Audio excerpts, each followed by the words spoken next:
It won't come as news to anybody with diabetes that eating carbohydrates raises your blood sugar following a meal or a snack. The relationship is simple. The higher the amount of carb, the greater the impact on your blood sugar. But all carbs, are they created equal? For example, do 30 grams of carbohydrates from a pack of Doritos have the same effect as 30 grams of carbohydrates from a glass of orange juice or 30 grams of carbohydrates from a pack of grapes? The answer is no. There are different kinds of carbohydrates. Some carbs are digested quickly and some are digested slowly, and some are just not digested at all. The rate at which carbohydrates are digested alters the effect on the blood sugar. Carbs that are digested more slowly raise the blood sugar over a longer period of time. This leads to less extreme after-meal blood glucose levels as compared to carbs that are digested quickly, where that post-meal blood glucose levels will be higher faster. So how are you going to know which foods are which? Well, in order to place a number on how quickly various carbohydrates are processed by the body, there's a measurement called the glycemic index. The glycemic index of food measures how much a person's blood sugar goes up in 2 hours, and it's compared to a reference called glucose. So the simple definition is that the glycemic index refers to the rate of speed that a food turns into glucose after digestion. On the glycemic index scale, the foods are ranked from 0 to 100. A glycemic index of 100 is the fastest compared to pure glucose, because pure glucose is already ingested and there's no need to convert it in the body. The glycemic index only measures foods that are carbohydrates, and it does not include proteins or fats. The high GI foods are going to be closer to 100. Generally, the fast glycemic index foods are going to be 80 and above. The low GI foods result in a more delayed, gradual, prolonged rise of your blood sugars, and they're generally going to be lower than 55 on the glycemic index. So if the GI index is not found on a nutrition label, where do you find it? The internet is rife with glycemic index PDFs and glycemic index diet books as well. There is the most accurate list of glycemic index of carbohydrates and the most reliable list from a database from the University of Sydney, which is found online. It operates a GI testing laboratory. The simplest way to look for a glycemic index is to use a reference sheet. This webinar provides a handout of a glycemic index for reference during the future. You will also kind of learn how you can look at the food to examine it, and maybe even a nutrition label to help you kind of infer a GI index. But you'll have to learn a few rules of thumb first. The rules of thumb are going to be based on the 6 factors that actually affect the glycemic index. Those 6 factors are fiber, fat, whether the food is liquid versus solid, the ripeness of the food, whether it is cold versus hot, and how it is cooked. Foods with the fast glycemic index are going to be low fiber, low fat, liquid, hot, ripe, and overcooked. Kind of sounding like a really bad bowl of soup. Slow glycemic index foods are going to be high fiber, high fat, solids, cold food, and undercooked, or underripened. Generally, higher fat and higher fiber will actually slow down the effect of a carbohydrate from digesting. So those are 2 factors that can be considered when you're making estimates or judgments on how fast a carbohydrate will affect your blood sugar. When adding the other more complicated factors, there are some simple rules that can help you estimate the glycemic index of one food versus the other. First of all, the glycemic index of fruits and vegetables will will increase as they ripen. So this includes ripening during storage. So for example, the GI of a banana will actually increase as it sits at your house. Another important consideration is the preparation of the food. Factors that you may not expect can include the cooking time, because that influences the glycemic index. For example, a cooked pasta actually has a higher glycemic index than an al dente pasta. As another example, a mashed potato has a higher glycemic index than a whole baked potato. A juice has a higher glycemic index than the whole fruit itself. Are you ready to go into some specific examples of fast glycemic index foods? Fast carbs are high glycemic index, and they're also called spiky carbs because they make your blood sugar spike. They can be things that are stating the obvious, like candies and juices that are simple sugars, but they're also white potatoes, potato chips, white bread, white rice, breakfast cereals, corn chips, and more. All of these things are processed food examples. I would like to assert that all fast carbs should be out of the diet for diabetes completely. I want to highlight also that many studies affirm that these processed foods are linked to bad health outcomes, no matter what your condition is. In fact, the research suggests that fast carbs actually signal to the brain through a transmitter called dopamine to actually command more food for that good feeling. This creates an ultimate carbohydrate conundrum because the more you eat, the hungrier you get. Now for the slower glycemic index foods. These are going to include the whole grains because they're less processed. It could be something like ice cream due to the fat content and being cold, peanut clusters, fruits instead of juices, maybe high fiber beans. Complex carbohydrates are often the lower glycemic index foods. Considering the glycemic index of complex carbs like fruits and beans can be tricky because the complex carbs are actually long chains of molecules and they break down variably in the body. So there are varying GI values and it can be difficult to estimate them just by using the rules. So generally you'll want to learn those or look them up on a reference. When considering the GI index, it's also important to factor in the portion size. And this is going to give you the glycemic load. The lower the glycemic load, the lower the impact on your blood glucoses. So I'm going to go through a few examples.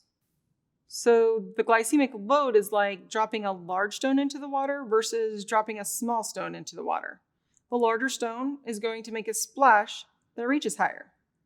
The smaller stone makes a splash that stays down at your feet. A problem with the GI index is that it's always measured assuming that 50 grams of carbohydrates are going to be consumed. But for most foods, you don't ingest 50 grams worth of carbohydrates in a single serving. And that's not typically a standard serving for most foods. How about an example with the watermelon? It has a very high glycemic index of 80, but the carbs, they're highly diluted, it has tons of water. So each 120 gram serving of watermelon actually contains only 6 grams of carbohydrates. So if you ate 50 grams of carbohydrates, that would correspond to actually eating 1 kilogram, which is about 2.2 pounds worth of watermelon. So that is about 8 slices of watermelon for 50 grams of carbohydrates that is considered on that glycemic index. So here's another example. 50 grams of carbohydrates from popcorn is actually about 10 cups popped, while 50 grams of carbohydrates from white rice is about 1 cup cooked. So I'm not discounting the utility of the glycemic index and load. It is important for you to learn the glycemic and index load for sure if you have diabetes. Knowing the glycemic index helps you to fine-tune the impact of foods on your blood sugar and knowledge of it can help you to predict the impact. In a comprehensive 2009 Cochrane review of 11 studies and 402 people with diabetes, researchers concluded that a low glycemic index diet can improve glycemic control in diabetes without compromising hypoglycemic events. Also, the A1C was about 0.5% better in those on a low glycemic index diet. And in the two trials, hypoglycemia was less frequent. So let's go over a personal experiment that I have for you. I'm actually using my continuous glucose monitor, and I'm going to be eating 20 grams of carbohydrates from kidney beans and 20 grams of carbohydrates from glucose tabs, and show you that the difference in the blood sugar is strikingly different at the end. So you can see from the table below, in the absence of insulin, the glucose tablets caused a higher rise in my blood sugar by 160 points. This was after about 60 minutes. The kidney beans, after 60 minutes, caused a 76-point rise in my blood sugar. The number of carbohydrates was exactly the same, 20 grams, and my starting blood sugar was exactly the same as 75. So in my example above, glucose tablets are made of dextrose, and they have a very high glycemic index of 96. Kidney beans, by contrast, have a very low glycemic index of 30. The other part to this experiment is that it demonstrates that even though you use the glycemic index resource list and you know the 6 factors affecting glycemic index, it also is important to check your blood sugars before and after certain foods so you can measure its effect with different glycemic indexes. And if you're serious about learning this, then I highly suggest that you get a continuous glucose monitor. There may be 2 reasons why people with diabetes want to employ the glycemic index. We've talked about the main way for blood glucose impact. The second way is for an actual diet. It's called the low glycemic index diet, and you've probably heard of this. It's been around for a while. So it looks simple, and all you need to know is where different carbs fall on the 0 to 100 glycemic index. You can fill up on low GI carbs that are 55 and under. You can eat smaller amounts of medium GI carbs that are 56 to 69.